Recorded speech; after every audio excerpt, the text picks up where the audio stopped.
Welcome to the Smut Hut. We are Romantasy and D, a D&D campaign where romance isn't a side quest, it's part of the journey. My name is Azul, and I play Bailey Strumpet, a human rogue that likes a stiff morning beverage before a fight. Oh. Is it like her tea?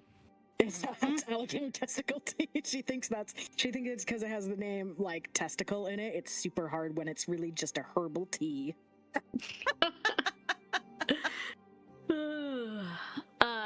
Hi everyone, my name is Nox or Noctis, and I play Lirelia Ravenheart, aka Lulu, who is a half-elf noble warlock princess.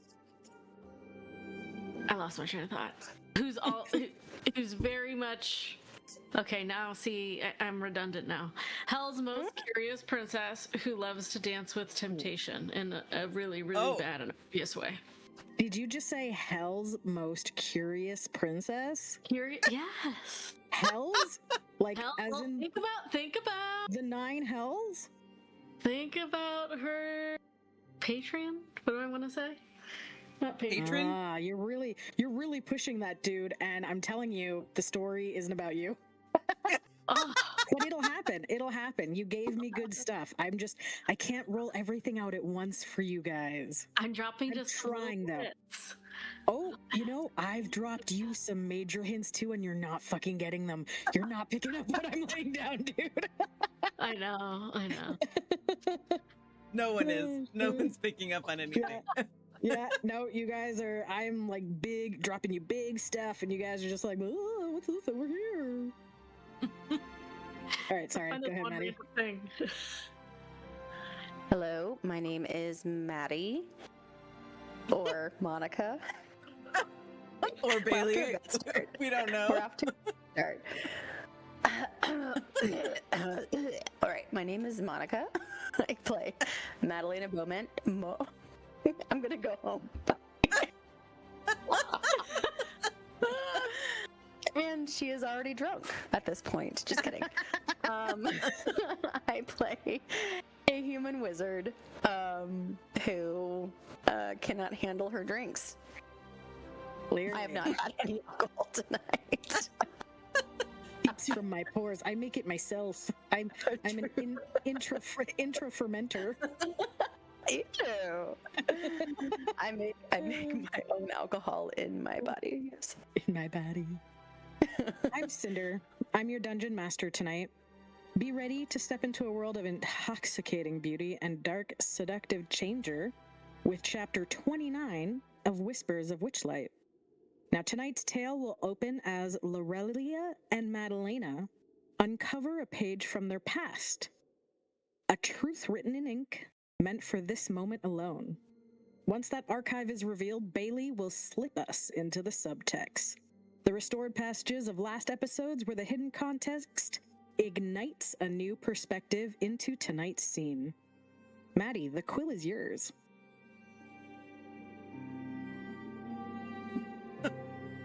It's a character fact. I'm sorry. That was like a cool little way for me to introduce you guys. Where you guys are doing character facts, Bailey's doing the subtext. Okay. I'm sorry I didn't let you know about my new intro ahead of time. Oh, I was like, I write what now? I write Wait, what was I supposed to write? Monica's like, oh shit. I'm like, My bad. it was Bailey that was doing that. Okay. Okay, so Maddie's character fact is that one time she had a dream that that she was kind of a badass and was going against the rules and all that stuff, and it gave her a weird confidence. And like the next day she woke up and she's like, yeah, maybe I will go against the grain. And like she only lasted halfway through the day until she got in trouble with one of her professors, and she was like, I'm so sorry, and then she went back to being normal and boring. She had like half a day of being a bad girl in school. Oh, dang. You're not my real mom. I'm sorry. You're not my real wizard mom. Oh, shit. Go away, Merlin. Yeah.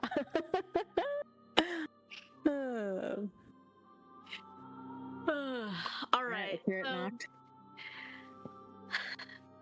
Lulu has a weird thing where she, I mean, she is just weird, but she unconsciously or unconsciously,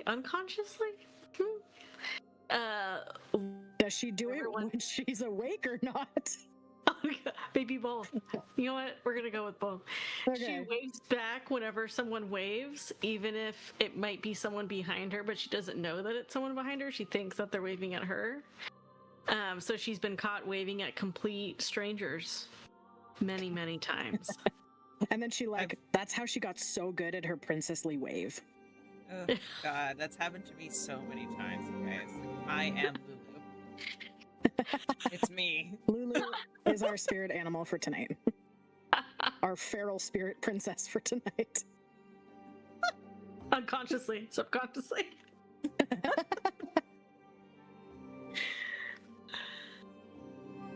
Okay. Should I go next? Absolutely, you are dropping the drop us into the subtext. Okay.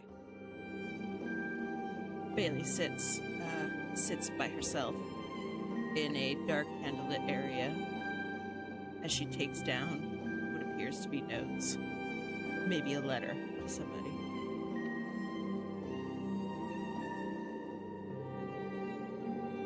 Oh, darkest dream lord.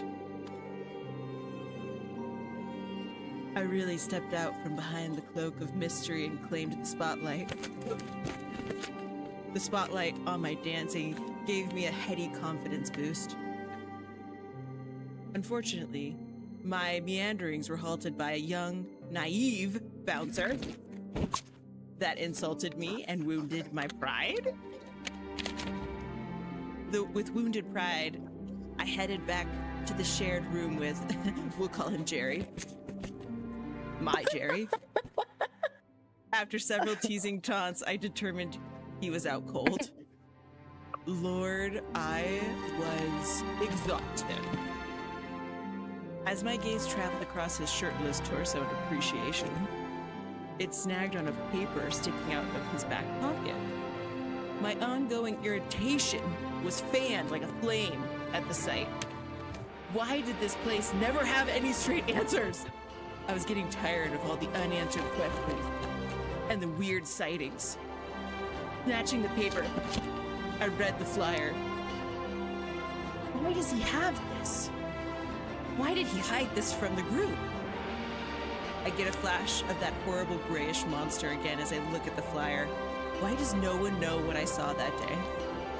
Well, Dreamlord, Jerry caught me red-handed, and his hurt puppy eyes made me feel guilty for thinking he was against all of us. Eventually, things perked up because good old Jerry suggested a game of truth or dare. Who knew?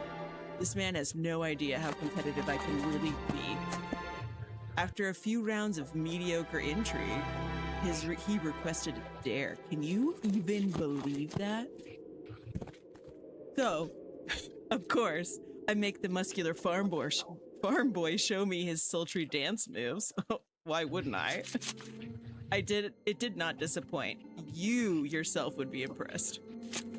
To show his approval, To show my approval, I decided to reward him by licking a line of sensual fire from his collarbone all the way to his ear. From the look of things, the reward was well received. The next morning, I was both shocked and enraged to find Quinn sitting his happy ass down in front of a feast of food. He gestured for us to join him, and it had me seeing red. How dare he not be bleeding? After enjoying Maddie rip into him, I picked up the torch and continued on. He was unaffected, to say the least, but at least I got to enjoy Lulu receiving a large bag of alligator tea testicle. Worth it! As a last-minute drink order was requested from the dashing Daenerys, Maddie used her schoolgirl charm to get the next tarot card. This act of hers should be a superpower. Anyway, Dreamlord, wish me luck in the swamp. We're on the road to downfall. You all finished your drinks and your breakfast in silence. And you are now out once again in the swamp in the rain, headed toward downfall where Daenerys had so graciously pointed you towards. Let's get you on the page.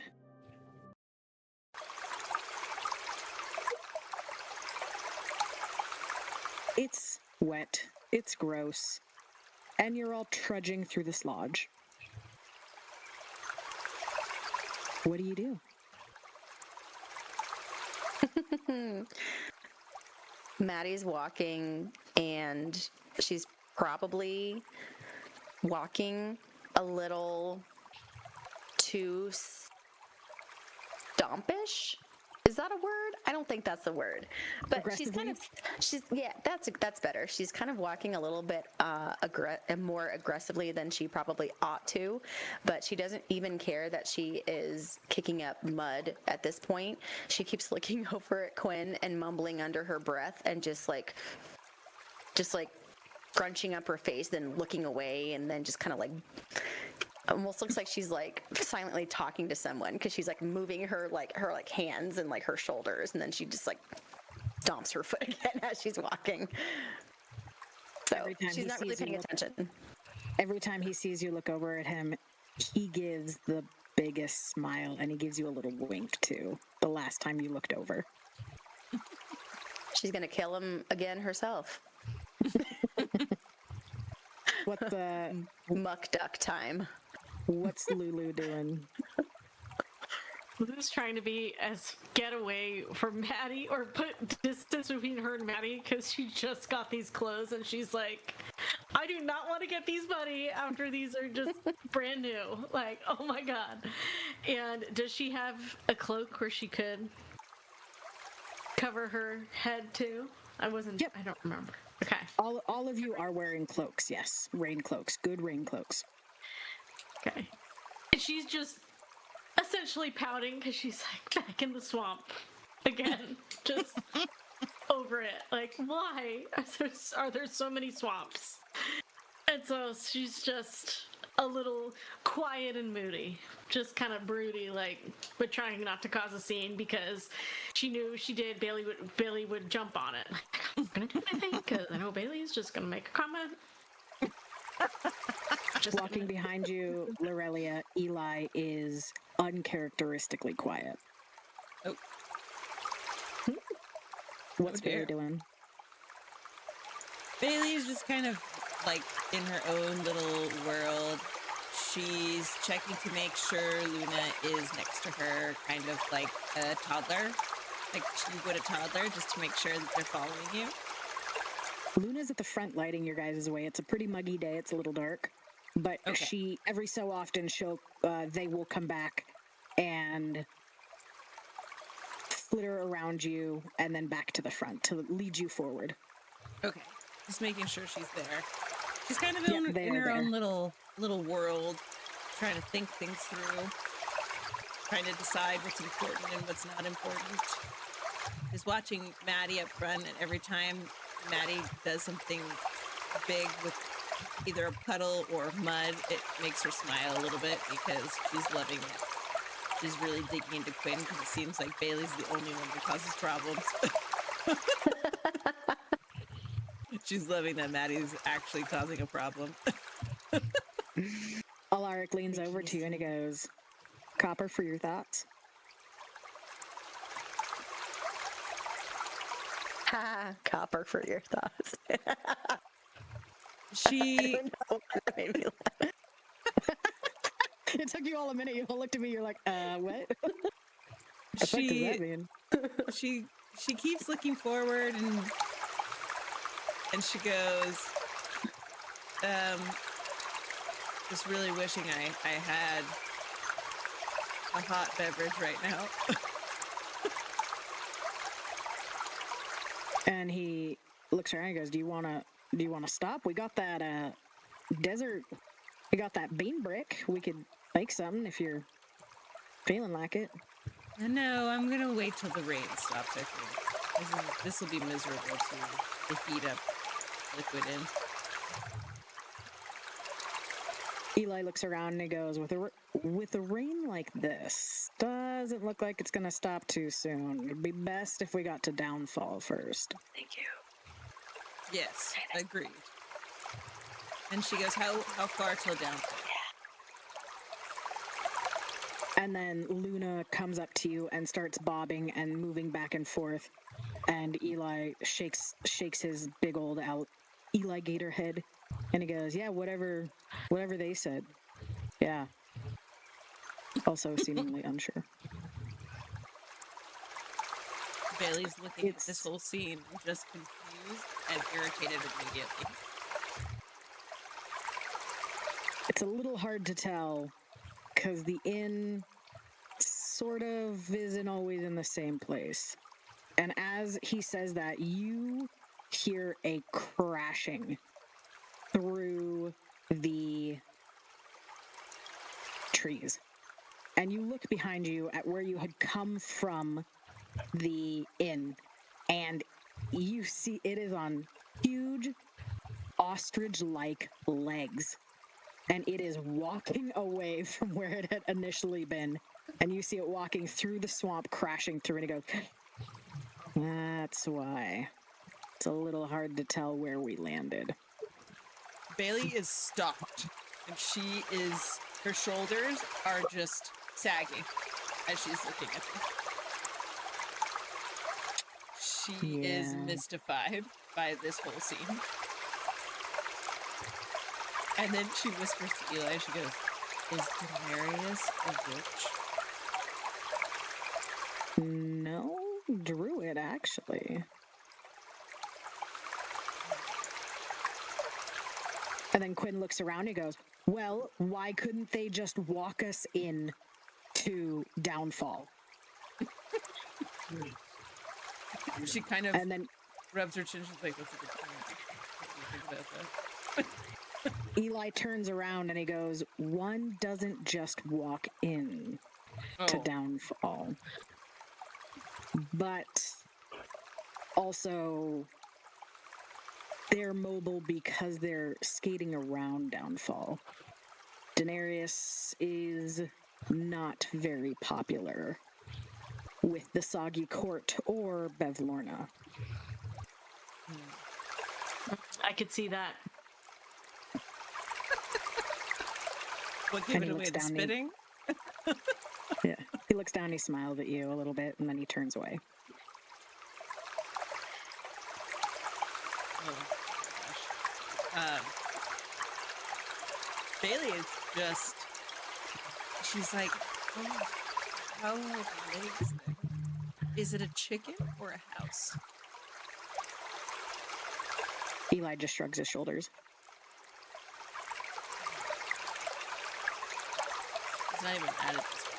Just shocked. Not even knowing what to say.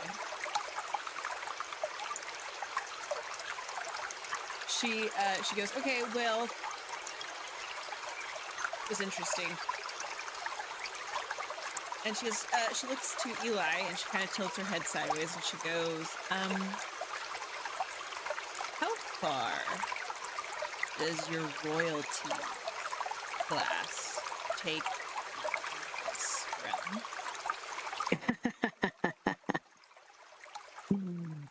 Royalty class, huh? It's more of an honorary title here, but it's all over Prismere.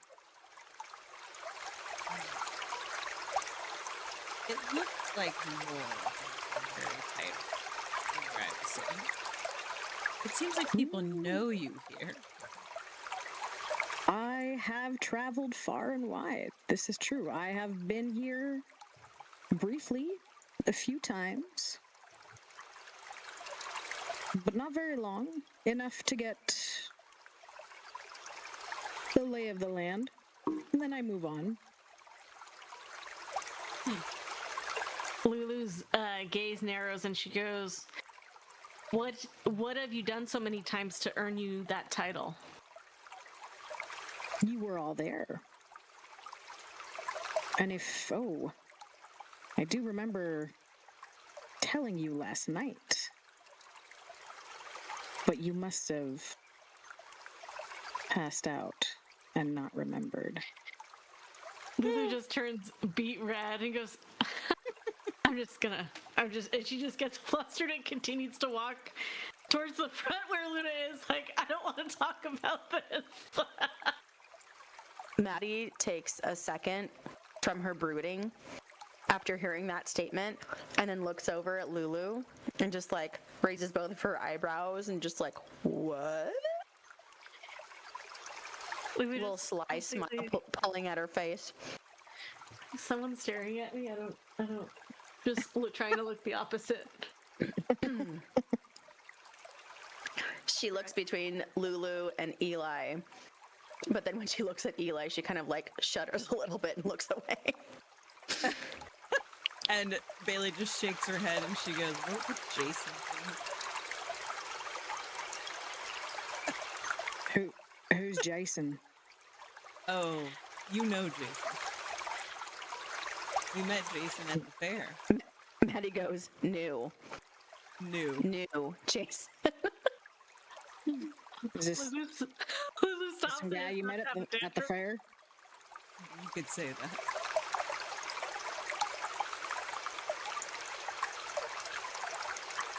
All right. Keep your secrets.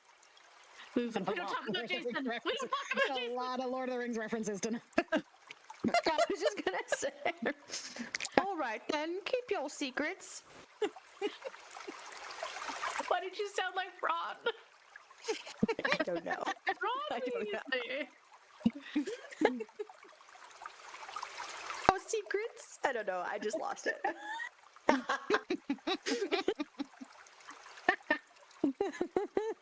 Sorry, my weird non-alcoholic inebriation is affecting everybody right now. Oh no.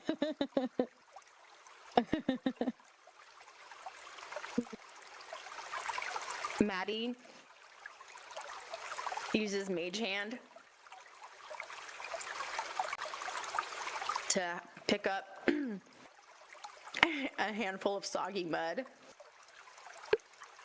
and then has it throw it right at Quinn, the back of his head.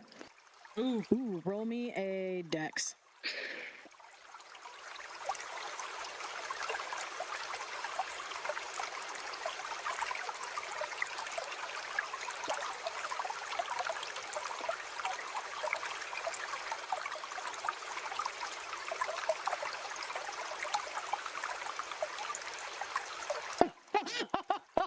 Dude, nat 20.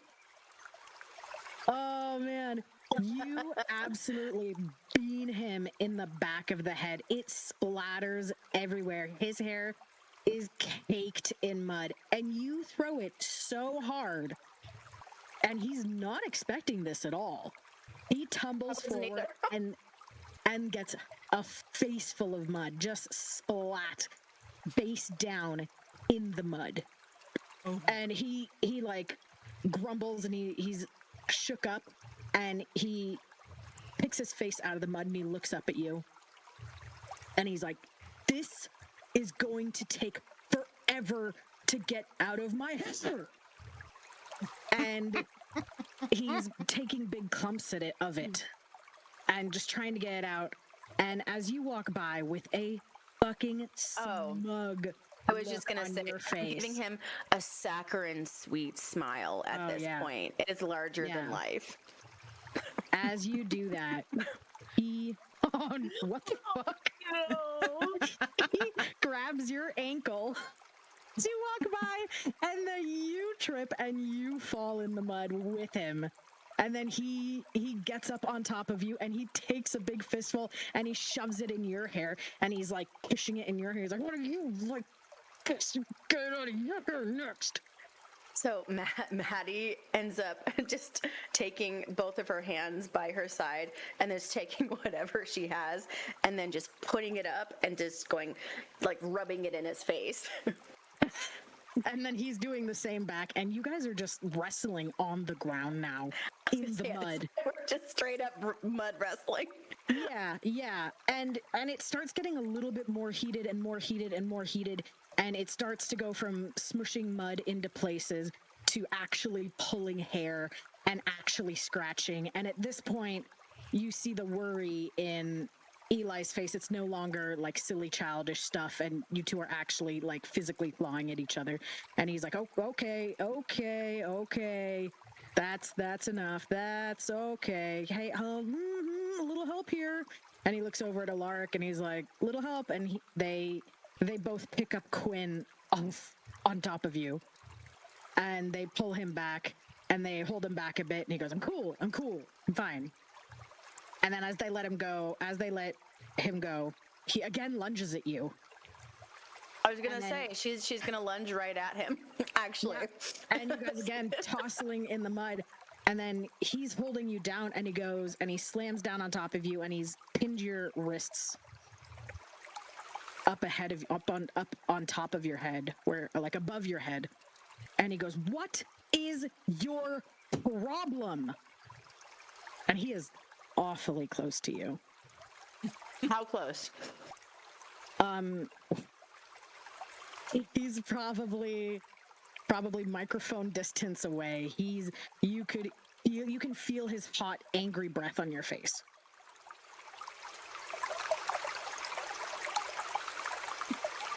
Okay. I look over at Lulu and I go, "Use me, child. Unseen servant. Use your slave." To do what? Lulu's gonna misunderstand everything Bailey just mouthed to her and then take it as an invitation to hide under Bailey's cloak behind her. This is not what I wanted. This is not it. Where's the rope? As Lirelia, as you put your arms around her and you scream, "Where's the rope?" Bailey, you feel a tingle on your finger. And you feel a connection between you and Lirelia. Lirelia, you do in fact feel a rope tie around you. Around your wrist. What? And Bailey, you look down at your wrist and your finger, and you notice the cute little handcuffs that were in your drink last night that Daenerys had given you. The cute little, like, that you had slipped around your finger as a ring, because you thought it was a garnish. They are tethering you. That ring is now tethering you to Lirelia. This is my literal nightmare. Like, she takes her other hand and she just full hand on face and just pulls down on the front of her face. Just like, oh my god. And the scene is not lost on her. Maddie's brawling in the mud with this guy. Lulu's hiding behind her under her cloak, now chained to her wrist. And they're traveling with an alligator man and Alaric, who seems to be the only normal one here. And Alaric is standing under a tree. Alaric is standing under a tree with his arms crossed, and Eli is like, "What do I do?" And then he like lost sight of Lirelia, and he goes, "What the fuck? Where'd you go? Where'd you go?" I said I wish I could have lost her. Eli, wish I could. We'll never be able to now. And he like sort of peeks under your cloak and he sees her. Yep. So at this point, so Quinn's face is close to Maddie's face, you said? Mm-hmm. Okay. So Maddie just whispers back in a very, obviously she's angry, so she just says, "Get off of me or else." Not until you tell me what your problem is. You have done nothing but stare daggers at me all morning, scream at me, throw mud in my hair. What's your problem? Lay it out there. So Maddie just looks at him in disbelief, like, "I told you." And she goes, "Okay, fine then." And she takes her head and she goes, "Ka-gunk." She hits him right in the face. Damn it. Roll me unarmed attack. Roll me unarmed attack. So roll the unarmed attack first, the D20. What is Quinn bringing out in Maddie? Jesus. He does it to everyone. Ooh. I'm telling you. It's everyone. My God. All right. Wait, you said unarmed? Unarmed strike. Strike.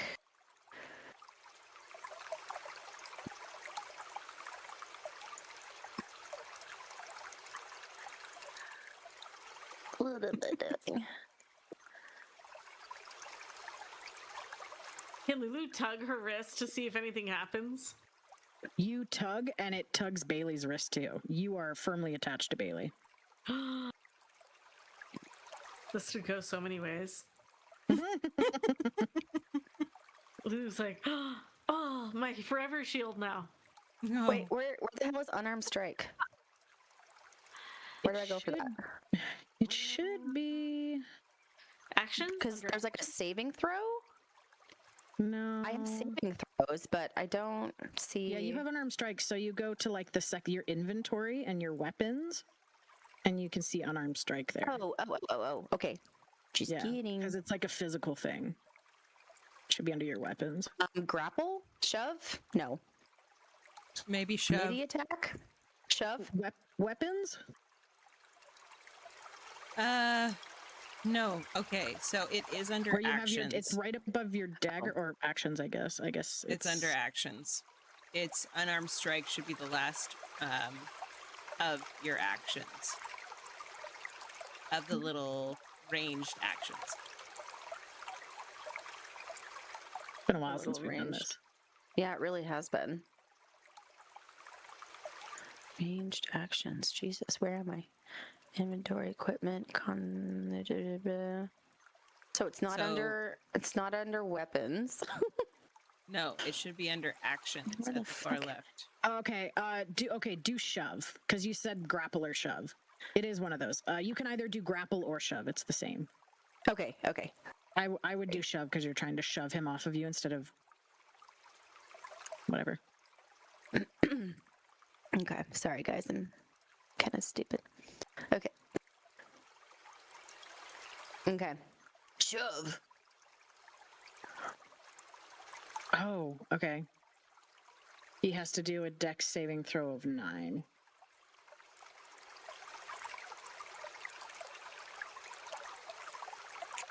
As you try and headbutt him, he moves quickly out of the way. Damn it. Let's go try. I kind of Alright. wanted to just let you do it, but I know. I wanted you to let me do it too. I know. I have to let you guys roll stuff. No. All right. So at this point, she is free to move around. Wait, No, he still has you in a grapple. Oh, he still has me. Well, that's not fair. Mm-hmm. Wait, who has the Damu point? There is. You do. You do, because you wrote the thing. Oh, okay. Why, do you want to charm Maddie into being calm? Hell no. You know how I am. Chaos. I'll charm you into having extra muscle if I can. Give me some of your strength. So Maddie at this point is just like seething. And she said, "Do you want to know why I'm so mad and furious with you? I'll tell you. Fine. Yeah. We thought you were dead. We tried to save you. You were dead. You went somewhere. You're not telling us where. Where did you go? I have no idea. All this stuff has been happening. We could have used your help. And then, oops, you just show up and you're eating eggs and bacon like nothing happened." And he looks at you, and he looks deeply into your eyes, and then his eyes quickly move down your face. It like because he's so close now, he checks your face. He looks at the scar above your eye that you have now, above your left eye, and you see his face pinch. And then he moves down, and then he quickly looks at your mouth, then looks away, and looks down your neck and inspects you a little bit more, and then he rolls off of you.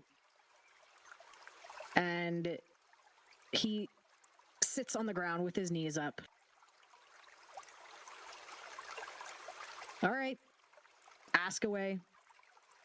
Now you guys have been dying too, and this is as good a place as any. Ooh, Bailey's clapping her hands and she's just jerking Lulu's arm. And she's like, let's fucking do it. So Maddie kind of takes the same stance. Well, kind of. So she sits up. Eli helps you off the ground. Okay. While So Quinn keeps sitting. So she stands, and then she quickly prestidigitations herself. So she's all clean again. She doesn't bother to help Quinn at this point. And she crosses her arms and looks down at him and says, "Okay, but first off, what are you?" Yes. Bailey points. This is what I want to know. That's it. That's what I want to know. And his hands are propped up on his elbow, on his knees. And he looks up and he goes, "Human."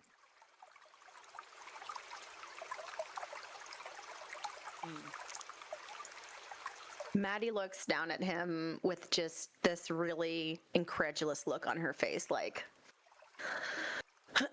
really? Really?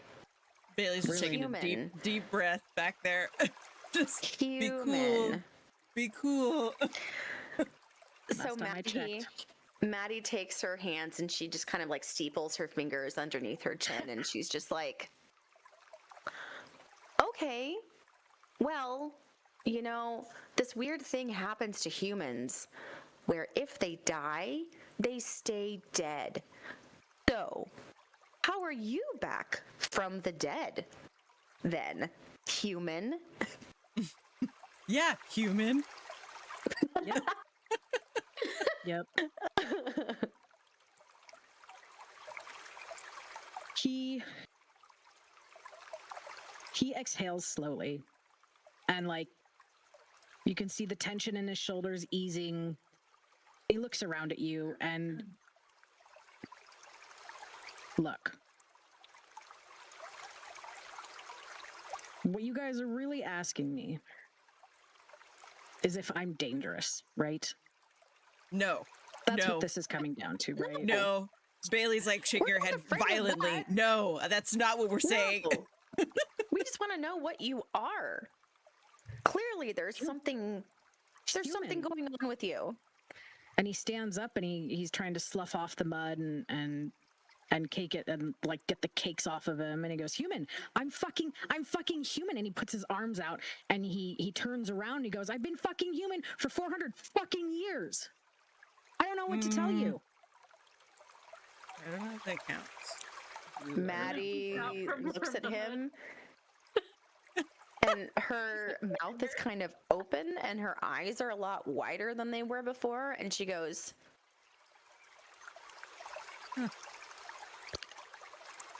"I think being alive for 400 years makes you more than human. Can you elaborate on why and how you're 400 years old? He goes, you know what? You're the smart one. Why don't you tell me? You got all the answers, don't you? You Miss Little Books? You're smart. Clearly, you want to tell me why I woke up one day and I couldn't fucking die? You want to tell me why I've been living for 400 years? Why I can't die? I mean, why, no matter how many times I've tried, I have no clue. No matter how many times I experience the fucking pain of death and the silence that comes with it. You want to tell me why? I wake up in pain. I die in pain. I wake up in pain. You want to tell me why I've experienced that for 400 years? Have you come across a groundhog recently? I don't even know what a fucking groundhog is. Lulu leans towards Bailey and goes, and I thought you were dramatic. I am loving this. I am loving it. It's not me. And somebody else looks crazy. She's like, I got you, girl. I got you. I know. I know what you're feeling. It's the answers we want. Don't like forget that. Yeah. So Maddie's just looking at him with this look on her face, just like, what? Like, okay, clearly I've read a lot. I've studied a lot. I would say I'm scholarly, sure. Why would I have any idea of why you've been alive and can't die for 400 years? Did you piss off a witch or something? You're smarter than me, and I don't have those answers. Okay, answer me this. After you were fatally wounded, what happened? Don't forget that he woke up too. Don't forget he woke up. And he told us to run. Yeah. He goes, I remember pain. Every time. Pain and then silence. And you know, the silence is always worse. To feel everything and then nothing. Not even numbness, just nothing. So what, you were asleep for a week or something, or what? I was somewhere between unconscious and unhelpful, not really showing my best. And Bailey hears this, and she turns slowly to Alaric. And she starts to walk towards him. And he's still leaning up against this tree, and he has, like, his thinking face on. How far away is he from the group? A little farther. Like, he can still hear, but he's probably about 10, 15 feet away. So she starts to beeline it to him after hearing this information and dragging Lulu behind her. Lulu just stumbles and tries to keep up. She reaches him and she goes, you know something about what happens to him. And I want to know what it is. What have you seen happen to Quinn? What? What do you mean, what happens to Quinn? I saw what you saw. Then how did you know it was dangerous? He did that too. Then how did you know he was dangerous? That whole situation was dangerous. He screamed at us to run. You couldn't feel the energy coming off of him? I didn't know what the fuck was going on. And then whatever the fuck was in those woods screaming, bae, I wasn't going to stick around to find out. I don't know anything about what the hell is happening with Quinn. I want to know if he's lying. Are you asking Alaric or the DM? The DM. Oh, you're more than welcome to roll an insight check. Something doesn't add up here. Oh, you're wondering if Alaric knows?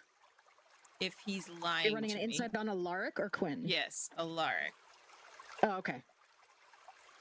Scotty doesn't know. Scotty doesn't know. Scotty doesn't know. Okay, well, I'm not very good at this.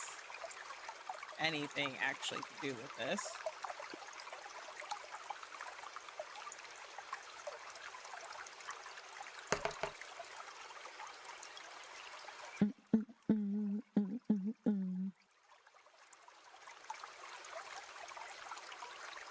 Did it roll on here?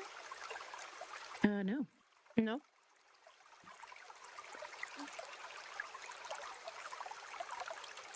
You could also just tell us what the number is. Okay, it was a 12. With the 12, you see the confusion on his face and you see his bafflement and you see his curiosity. You see the most his curiosity, and he is absolutely listening to every word come out of Quinn's mouth. And you can tell that he wants to know Quinn's answers too. You can't quite tell if he's wholly speaking the truth, but you know that he's curious for Quinn's answers. And you know that he... with the 12. Yeah, that's what you know.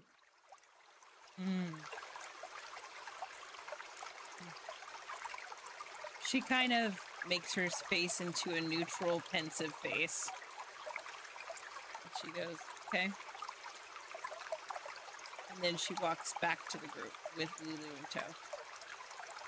And she whispers to Lulu and she goes, something is weird about this situation.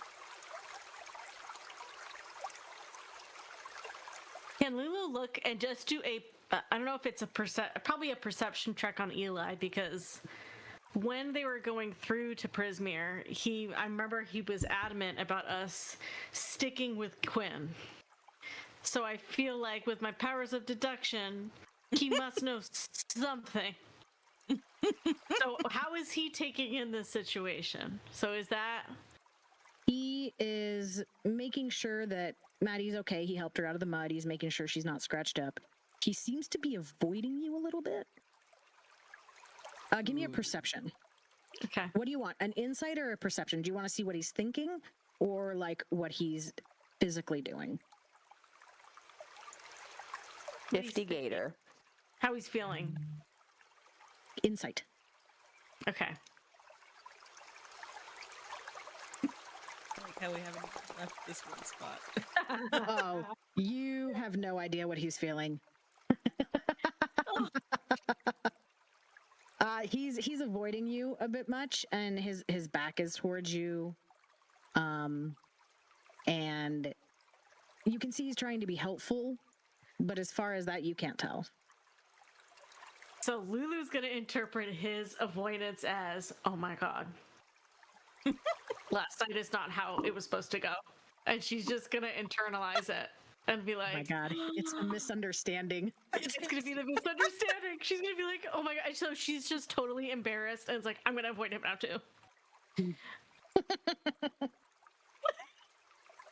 Oh man, Complete that makes it miscommunication. harder for me, but I guess I deserve that.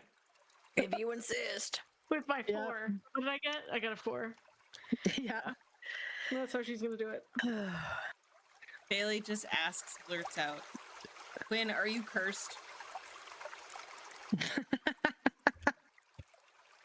you asking? Okay, this is where you're asking if I'm dangerous, right? If my curse is dangerous to you? I mean, okay, you seem to keep coming back to this dangerous thing. I just want to know what's happening. I don't care. Sure, if it's dangerous, yeah, I'd love to know that. I just want to know everything. Look, there's nothing inside me whispering orders to slit your throat at night. I'm me. Lulu's like, that was Those really thoughts and specific. But I'm still Yeah, me. Maddie's Those hand kind of on like my own, automatically depending goes on up how to her bitchy neck. you are Like, to me. Lulu just retreats into Bailey's cloak again. Bailey just goes, I want to know if you turn into something cool.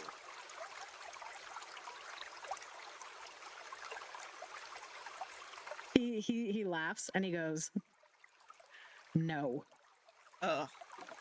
So I'm then not it's something interested. uncool. What do you turn into? And he looks at you and he goes, clever. Very clever.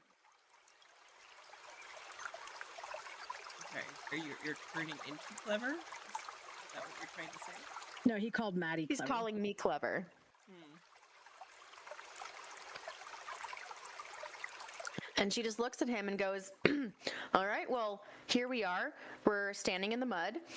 And you told us that you were going to answer our questions. So And what do you turn answered into, them. Quinn? Keep going. You said we could ask you whatever we wanted. Yeah. The truth will Enlighten set us. you free. And she says, look, you want to travel in our group. And you want us to trust you if you won't even tell us anything. Why does it matter what I turn into? I told you I'm not dangerous. Hey, you keep I'm bringing only this here to up, help and then you. that makes me feel like you turn into something dangerous. Like, I don't know. Like, is this like I'm reverse here to help psychology or you. something? I'm here to help you. Okay, I've only ever cool. tried to Like, help just- you. And then Maddie just goes, and she just like balls her fists next to her, like her side, and she's just like, oh my God, you are so frustrating. Just answer the question. Bailey kind of looks and... Go ahead. And he comes over to you, Maddie, and he grabs you by the wrist, a little hard at first, but then he Goodness. loosens his grip and he unballs your fist. I am giving you everything I can. Oh. Bailey Without- looks at him. Go ahead. Sorry. Without putting myself in danger.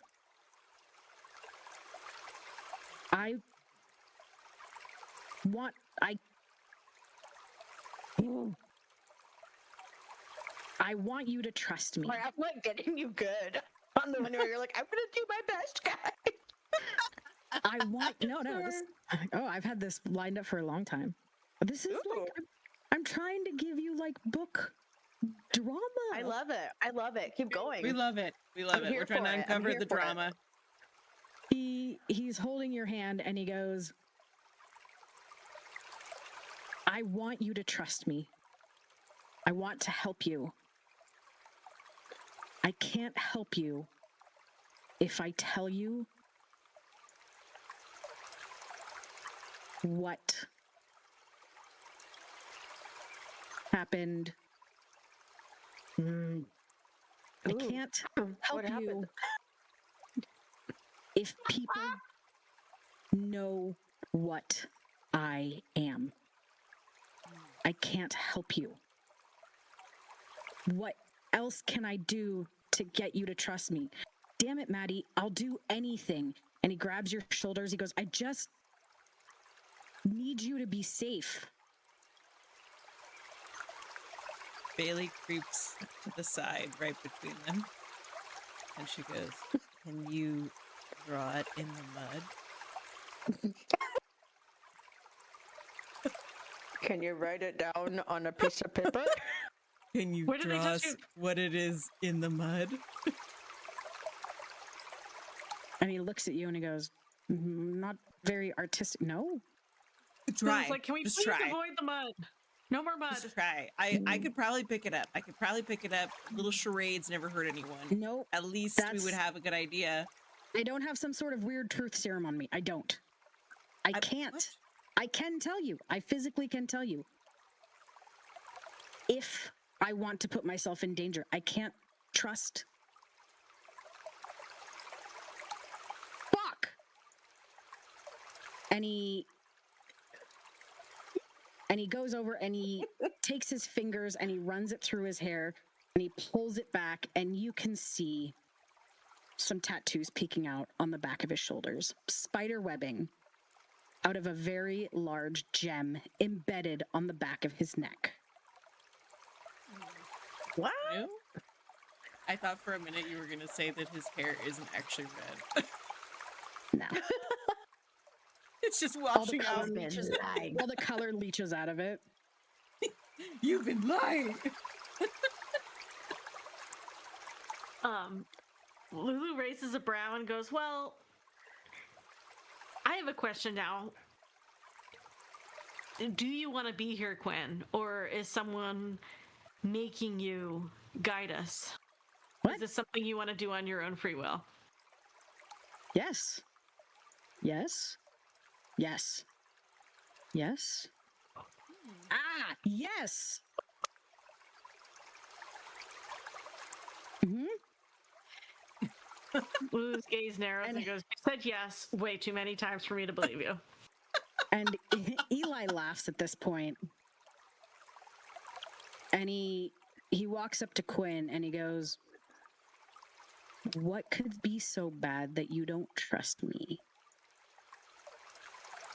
And he puts his forehead on Quinn's forehead. And you see Quinn look up at Eli and he goes, it's not just my secret to keep.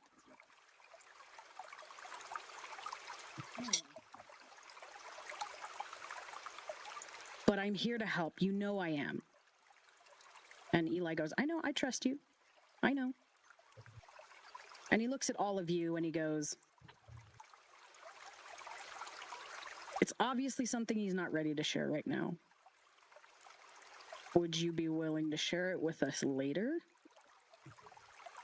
And Quinn nods back and forth and he shakes his head yes. Do you think maybe you can tell us about Prismere? And Quinn shakes his head yes. And then Bailey raises her hand. And everybody just looks at you. I have a question. Outside of questions I've already asked. And she looks at him to see if he is willing to answer another question. And Quinn just puts his shoulders up to his ears and shakes his head like, what the fuck are you doing? Just ask. Did you choose all of the tattoos on your body? Okay, you keep talking to me like I'm slow and I can't answer you. I can. I hear what you're saying. I'm not lying to you about everything. Yes, I love all of these tattoos. You chose them, though, the designs. Yeah. Well, not this one. And he lifts up the cloak and he lifts back his vest. And you guys see the tattoo of the... Fuck, what did I put on him? Shit! The tarot card? You see the tattoo of the...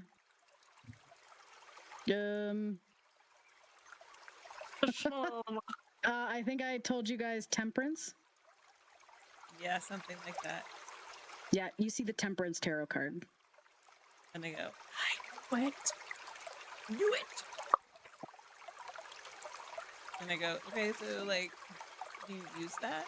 Is that, like, a real tarot card that you use? Or, like, is that just, like, something that you not really explore? And he looks over and he goes, I can tell you one story. Ooh, okay. But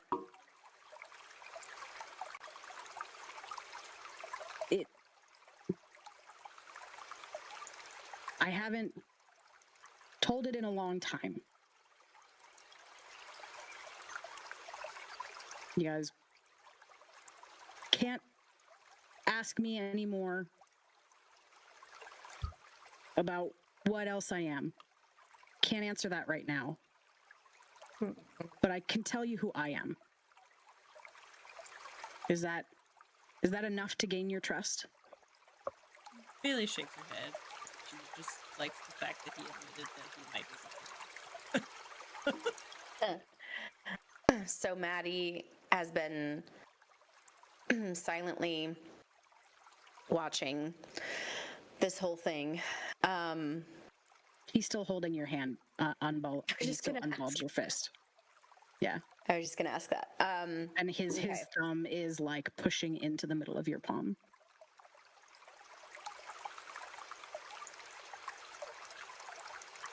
So Maddie has just been kind of staring up at him this whole time, mouth slightly like open, just taking all of this in, and her gaze kind of softens, and she nods to him and says, "Okay. I can trust you at this point, but we will be having this conversation again when you can tell us exactly what you are." And he laughs. And his thumb once again digs into the palm of your hand, massaging it open. And he goes, "Fuck, you remind me so much of her." And then his hand stops. And he just grabs the tip of your fingers. "You remind me so much of her. You don't let me get away with anything. You call me out on all my bullshit. She was just like that." Maddie kind of cocks her head and goes, "Who?" "B." And he takes in a shaky breath. "My wife." My wife. You have a wife? Her name was Beatrice. We had a little girl. Her name was Dante. They were everything to me. What happened? I did the best I could in life. And maybe you're right, Bailey. Maybe I am cursed. Blessed to never die. Cursed to never die. I don't know. But I had been really sick. I was wasting away. The pain. God, fuck the pain. It's like I was rotting from the inside out. And I just wanted it to stop. B, God, she did everything. She took care of our little girl. She paid what bills she could as I just fucking laid there. She solved everything. She was so fucking smart. And the last night I went to bed, last time I saw her, she told me everything would be all right. She told me everything would be better. And then you see his face go pale. And then that's when I woke up. I couldn't breathe. Smoke was choking me. I could hear them scream, but I couldn't get out of bed. I couldn't save them. The fire was already so much. I could hear them scream in the next room, and I couldn't fucking do anything.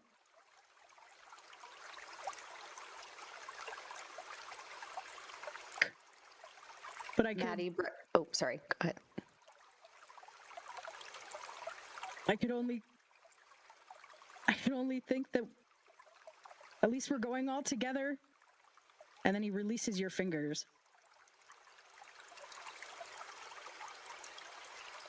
I thought dying was bad, but that first time waking up was even more of a hell. Ash and soot in my lungs, but I was still breathing, and they weren't.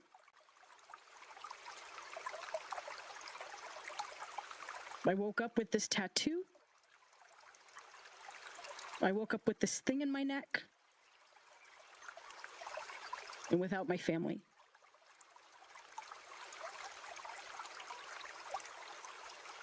Maddie, oh, sorry.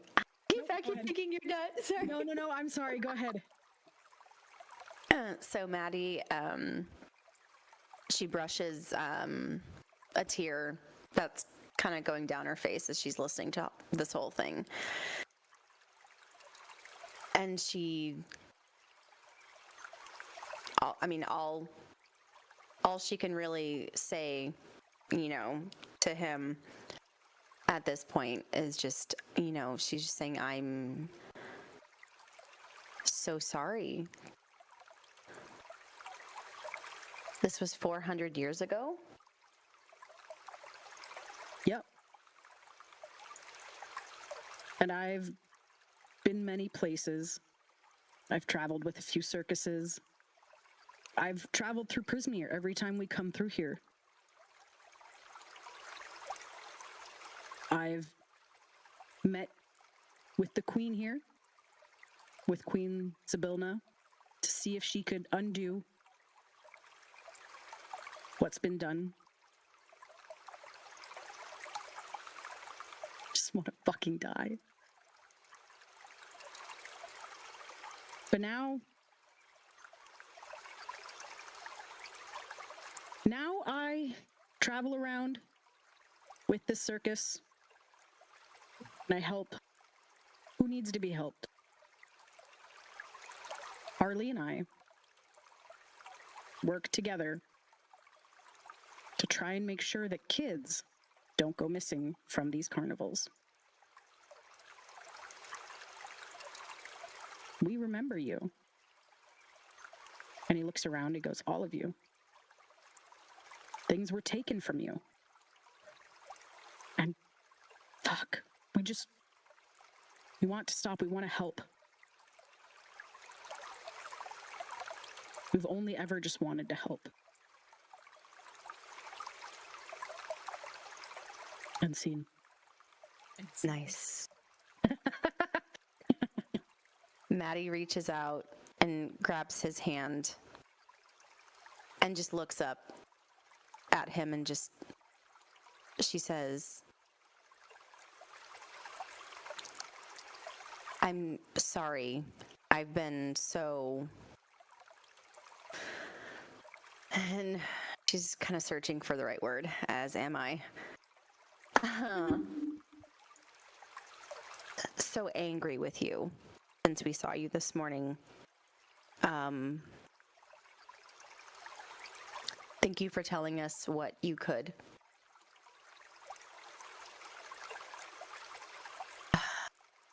I will be more pleasant towards you. And with that, she prestidigitations him so that he is not caked in mud. And lets his hand go. And turns to the group and says, shall we?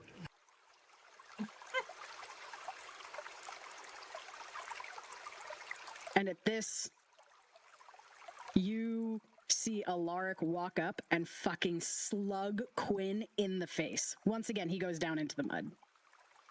Why? What now?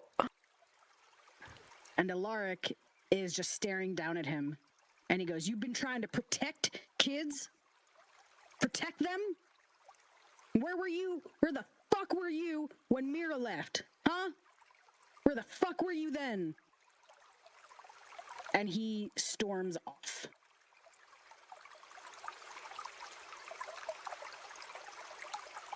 And he clutches his face and he goes, yeah. And he tilts his head back up and the rain pelts him in the face and he goes, yeah, I deserve that one. I mean, hasn't Alaric been at the carnival for a bit now, and you've never told him where you think his sister could be? He can't do anything about it. Well, I mean, isn't that why we're here, is to find out how to fix it? Well, now we are, yeah, but before, what was just he gonna do? Go after a hag? You're kidding me, right? He would have been fucking murdered. Well, maybe. You think I wanted to send my friend into a suicide mission? You might not see it that way. Yeah, I fucking know. I get it. And he stands up and he goes, and he like brushes himself off and he goes, yeah, I know. And Bailey kind of pats him on the shoulder as she goes, I know you'll fix it. And then she starts walking behind him. And as you guys all walk a little bit farther, you come upon, oh god, you come upon this area. Where did my rain go? You walk out of the rain. Into a dark honeycomb. Into a black honeycomb. Yes, into a black honeycomb. Oop, there I am. I'm the queen bee. There you are. Why is it like this? Do I know still? you? No, but that's where you are. You're there.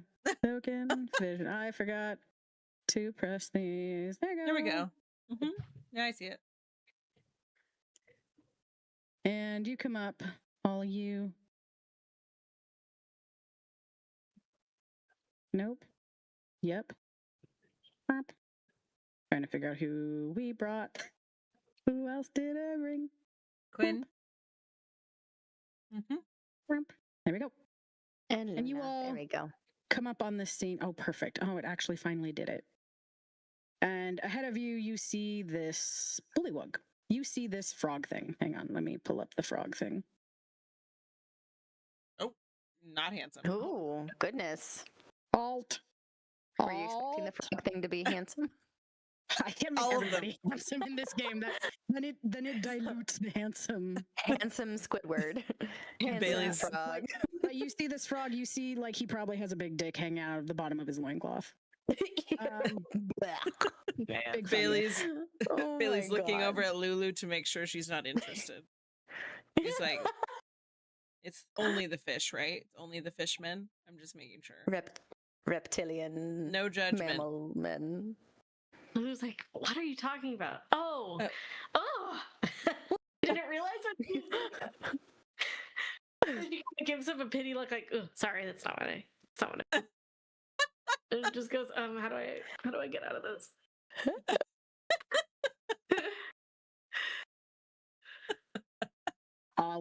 Who goes there?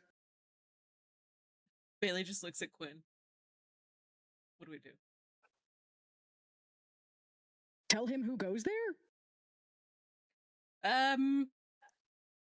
Just a group of friends. State your purpose and downfall. Shopping. We don't have any shops. I can't use money to buy anything. No. Is it a barter system? Huh? I mean, we do rely on a barter system, yes, but this is the Soggy Court. What purpose do you have here? Well, Maddie goes, we're just traveling through your lovely country, she says with a question. And he seems confused. This is the town of Downfall. okay, but like, Huh? did you? Isn't isn't it lovely? And she looks around at like the weird At the swampyance. scenery. Yeah, she's like, yeah, it's lovely. And then she goes, wait, did you make that necklace yourself? No, my mate made it for me. Does she live in town? He's right over there. And he points over here where two other frog bullywugs are. Oh. And he waves. He goes, "Hi, Jerry." And the other one goes, "Hey, Mark." Ooh, Mike. Mike, I do love your style. Funny. I love your style. I would love to get a necklace. I mean, I'm already spoken for. I can't give you one. Oh, no, that's okay. I would like to get one for myself from myself. You want to give yourself a mating necklace? Yes. That's a little weird, but okay. I mean, nobody's stopping you. You currently are, sir. I would like to go into Downfall. We don't sell mating necklaces. You find the material and you make it and then you present it to your mate. I don't understand. And then at this point, Eli walks in and he goes, "Mike." And the bullywug just looks at him and he goes, "Buddy, we're here to see the king. Huh? This is my band." And he goes, What band?" And he looks behind at all of you and he's like, "We're here to perform for the Soggy Court." Bailey's nervous. And he looks behind at all of you and he goes, "These are my bandmates." Lulu nudges Bailey and goes, "You should dance. Give him a taste." She strikes a salsa pose. Wah! Little flamingo. With her arm in the air. See? And Mike shrugs his shoulders. He goes, "Could have just said that. You can go ahead." And Bailey rolls her eyes. She goes, "Well, I still want to shop." I don't understand what you mean.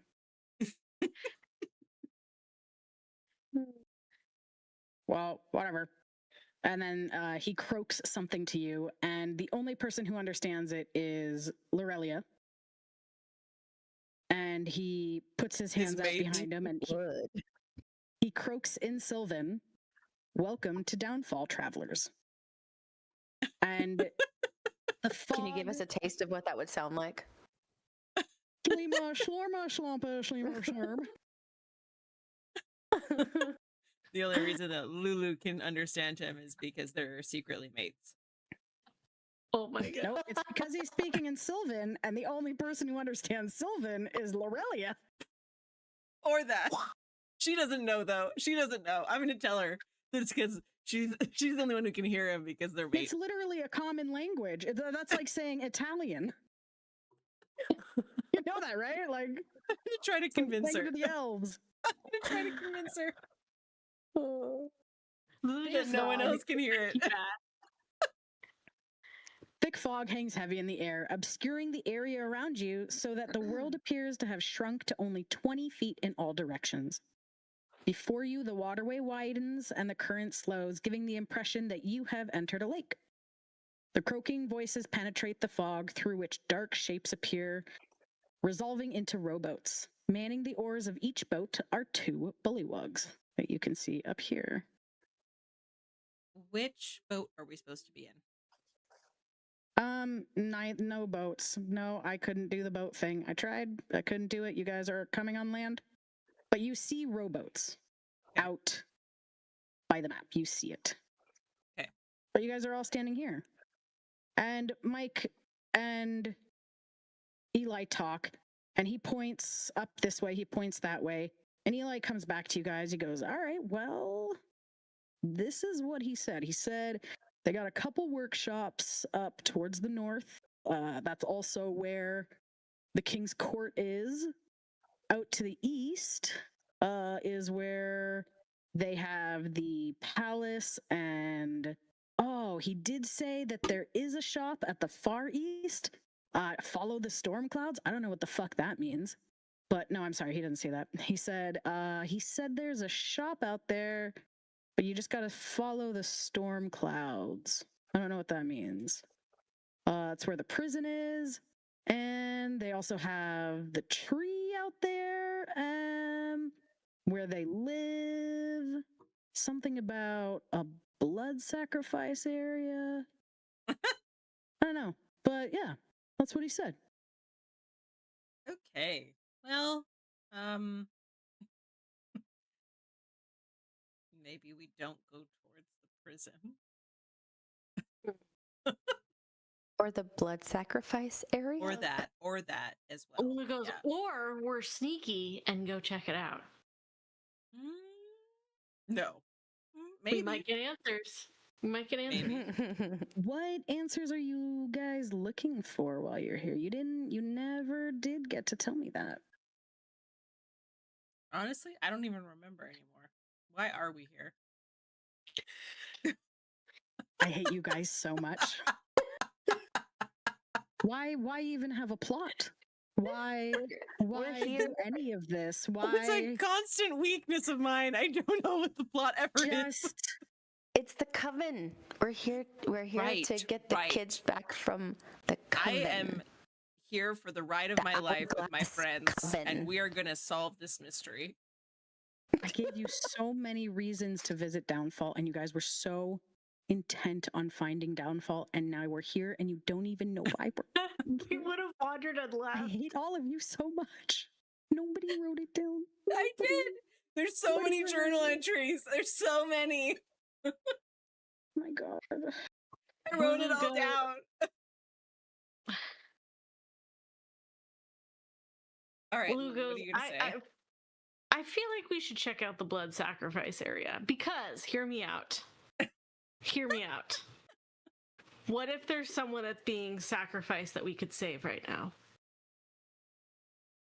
We don't even know what the Or we sacrifice check out the is for. prison. But what if it's a child?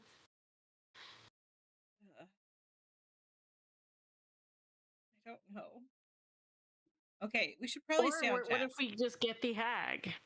Maybe that's where she's hanging out. No, there's a reason we're here. It's for something with jangles.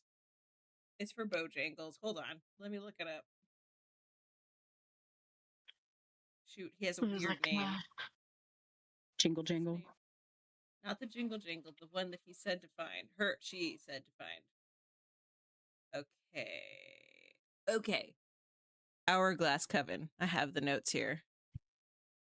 We are in search of the following: memories, smiles, and why our height was stolen.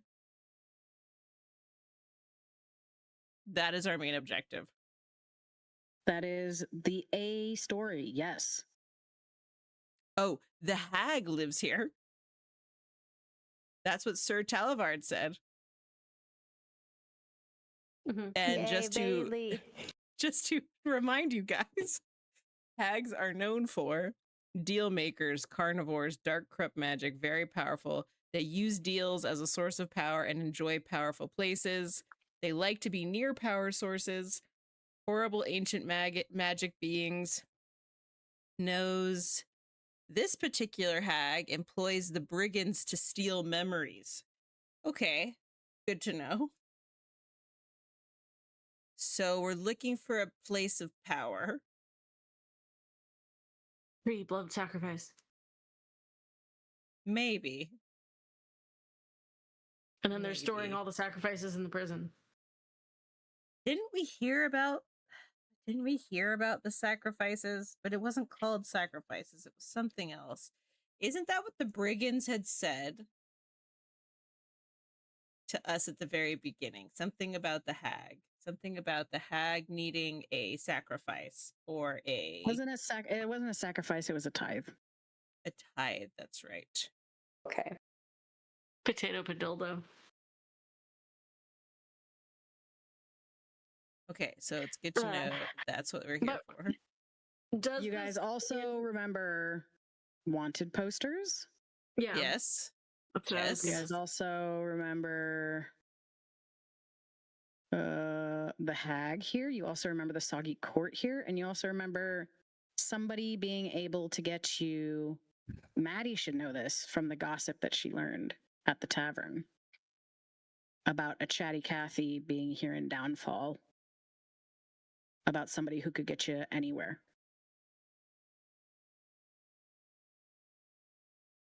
And you had also learned at the tavern that anybody who is in hither is locked in hither.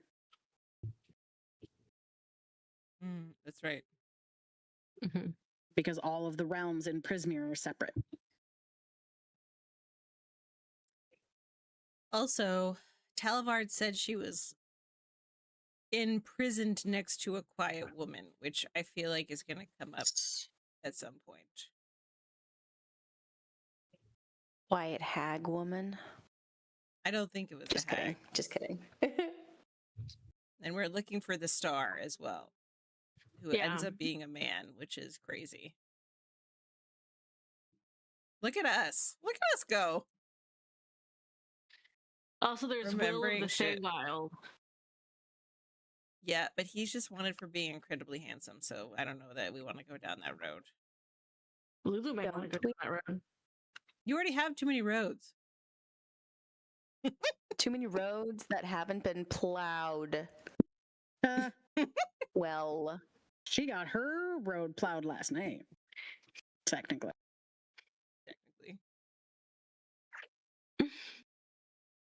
Okay, cool. So I'm writing this notes.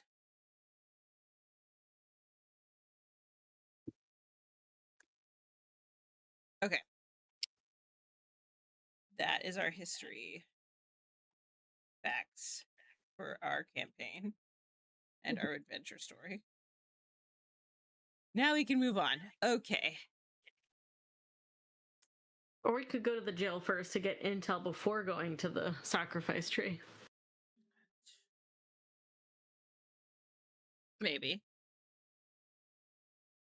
Can you list the names of the places again? So we're in Hither, the area, but we're in the city of Downfall, or town of Downfall. You are in the land of Prismere, in the area of Hither, in the city or the town of Downfall, where the soggy court presides.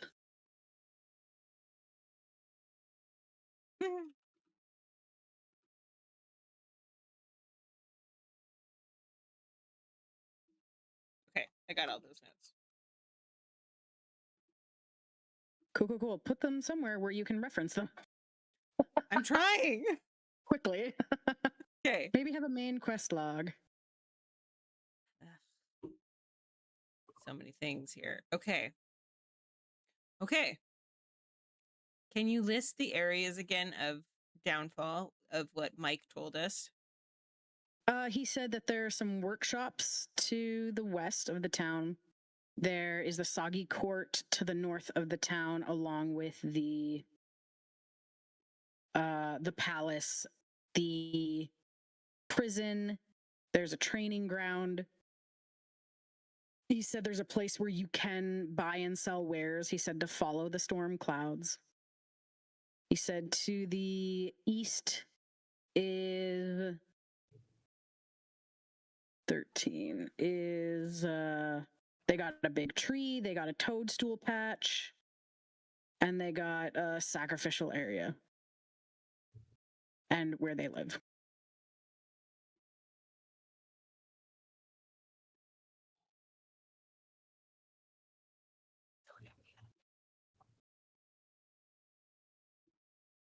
Okay. This is to the wait. East. What is to the south? Sorry, to the south is the sacrificial area and where they live. Where's the east then? To the east is a tree and a toadstool and some toadstools. And the palace.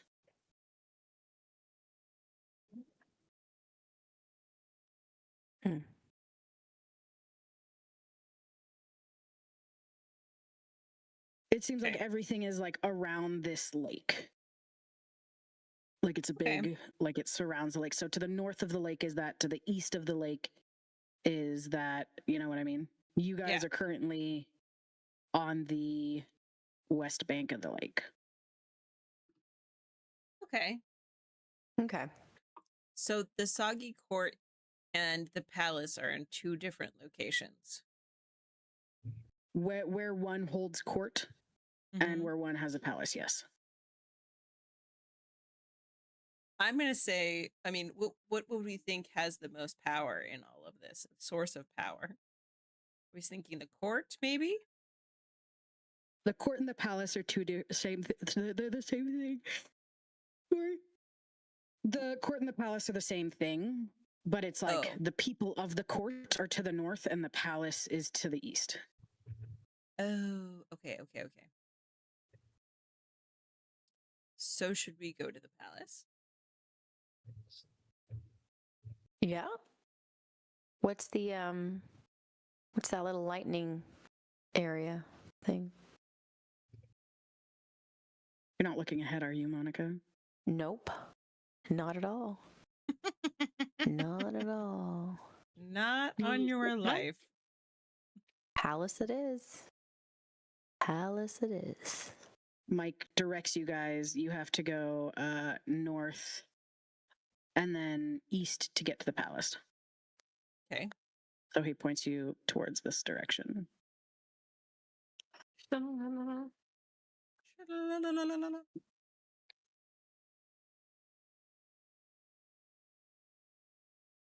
wrong way. Maddie, keep up. Try and keep up. Give me a second. You guys are going awfully fast.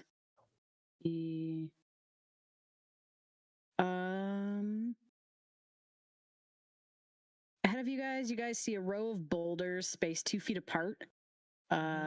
Reach the surface of the lake to form a walking path across a 40-foot wide walkway. Okay. Off to the right here, you see a workshop area, and you see what looks to be a patched together D2. You see, looming above a ramshackled wooden pier, a balloon anchored by 4 ropes tied around a wooden post driven deep into the mire. The balloon bladder expands and sags at irregular intervals as swamp gas fills it briefly before leaking out through the various tears in the patchwork fabric. You see bullywugs stand near the top of ladders using a long silver needle and a spool of catgut to sew up one of the openings. A second bullywug stands at the ladder to steady it. Huddled nearby are 3 giant frogs whose tongue snap up passing insects. That's what you see over here. Hot air balloon. Very similar to the one that you saw Sir Talivard crashing. Yes. It's all coming together, if anybody remembers. Oh, I remember that piece. They have to treat you guys like you have like amnesia, like a soap opera. Let me tell you something. I know. Why is it only for my campaign that you guys have the memory span of a goldfish? But God forbid we're in R2R and everybody remembers everything. Sorry. My memory is terrible. I'm trying to keep it together over here. Okay, I say we make our way across. Yeah. I agree. Let's do it. Ready. Is there something special we have to do? Just cross. Crisscross. As you guys come across it, what you think is a stepping stone. Go ahead, everybody roll a d20 for me. Oh no.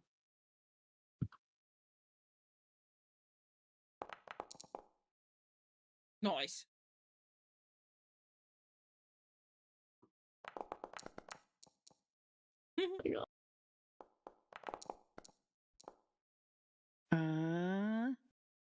Lirelia, you step on a stone and it sinks hard.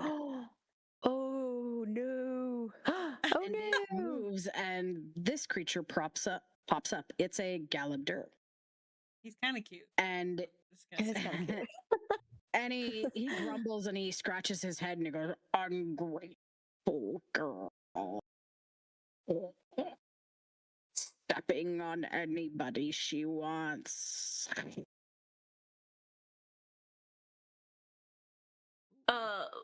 Lulu yelps, apologizes. Is she fast enough to hop onto the next one?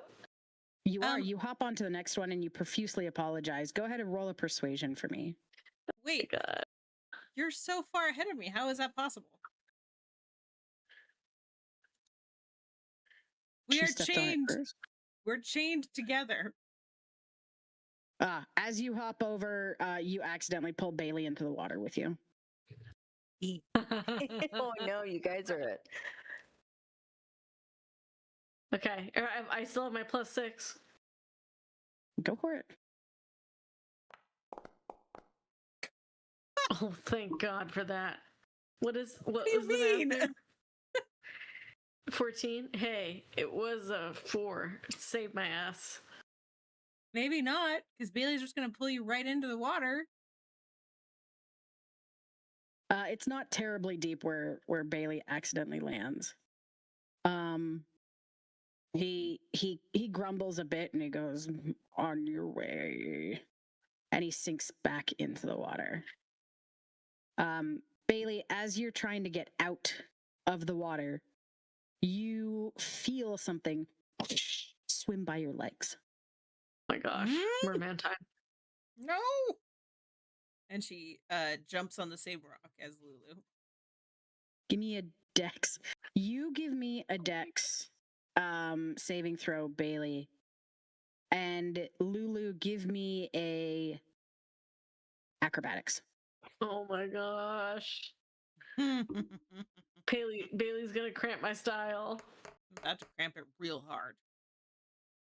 Could cramp it real good. 16. What'd you get? 16. You quickly jump out of the water.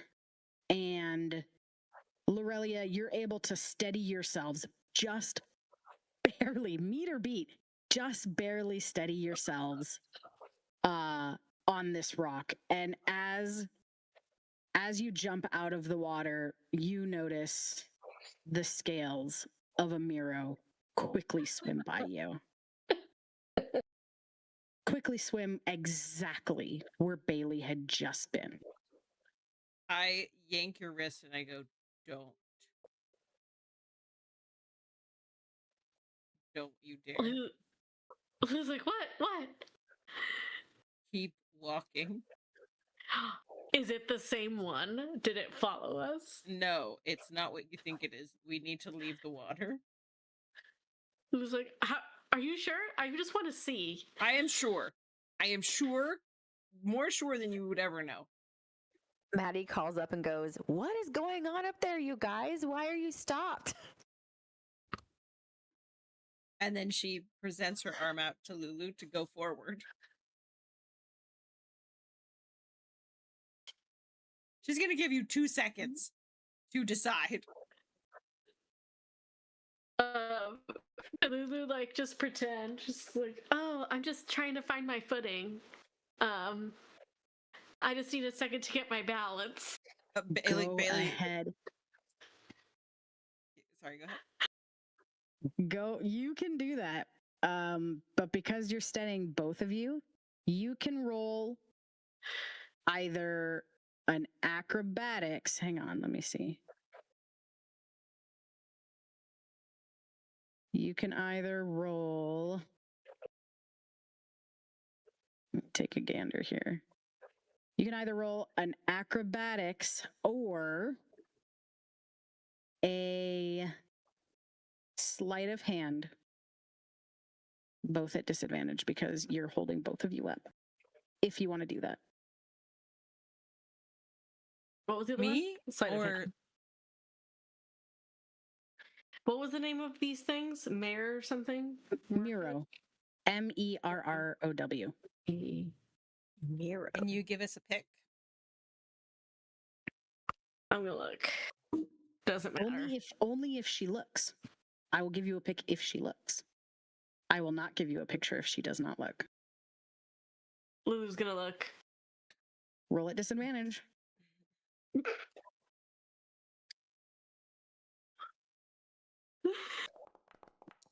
Row. Oh yeah. You look, you turn your head and you see this thing in the water, Oh my goodness. staring up at you. With a 4, you expected to see like a handsome merman. You were excited for this. But as you look and you see this angry looking Miro looking at you, it shocks you and you fall backwards with Bailey into the water. Lulu screams, but then the scream gets swallowed by the water because she's in shock at how ugly it is. Yeah. Yeah.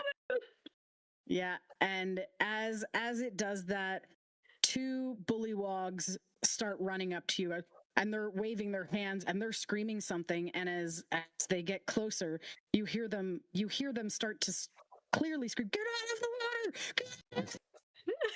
And then they're pointing behind them, and then you see a second Miro now swimming straight for you guys. Everybody is going to roll initiative. And Shit. that is where we'll put the bookmark. Oh, Maybe closing the covers on this chapter, but the ink is still wet and our tale is far from finished. Thank you guys for reading along with us, and make sure you tune in next time when we pull the story right off the shelf.